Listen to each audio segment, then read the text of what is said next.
Hi friends, welcome back to my channel. So నేను పైన caption పెట్టాను కదా తమ్నేలు. సో ఆ వీడియో అయితే పూర్తిగా చూడండి.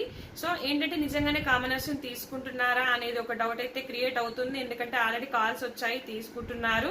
సో నిజంగానే సోషల్ మీడియా పీపుల్ తీసుకుంటున్నారా, నిజంగా కామనర్స్ తీసుకుంటున్నారా అంటే కొంచెం క్రేజ్ అయి ఉన్న వాళ్ళని ఖచ్చితంగా తీసుకుంటారండి. కొంచెం క్రేజ్ ఉన్న వాళ్ళని కొంచెం కామనర్స్ తీసుకుంటే బెటర్ అని నా opinion.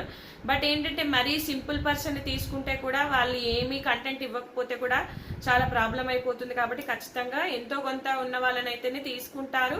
But 9 members commoners, 9 members celebrities అంటే 9 మెంబర్స్ అయితే తీసుకోకపోవచ్చు అండి, 5 మెంబర్స్ తీసుకోవచ్చు. సో అగ్ని పరీక్ష షో ద్వారా అయితే ఓటింగ్ ద్వారా అయితే తీసుకుంటారు. కానీ కొంతమంది మరీ సోషల్ మీడియా మనకు వచ్చిన ప్రోమో ప్రకారము ఆదిరెడ్డి, పల్లవి ప్రశాంత్, తమన్నా సింహాద్రి, పింకీ అంటే ప్రియాంక సింగ్ వీళ్ళ పెట్టి తర్వాత ఈ నెక్స్ట్ ఎవరు అన్నారు. మరి నిజంగానే సోషల్ మీడియా పీపుల్ తీసుకుంటే మాత్రం చాలా మంది కామనర్స్ పాపం డిసప్పాయింట్ అవుతారు. సో మీరు ఎవరిని తీసుకోవాలనేది కామెంట్ చేయండి ఫ్రెండ్స్. Thanks for watching.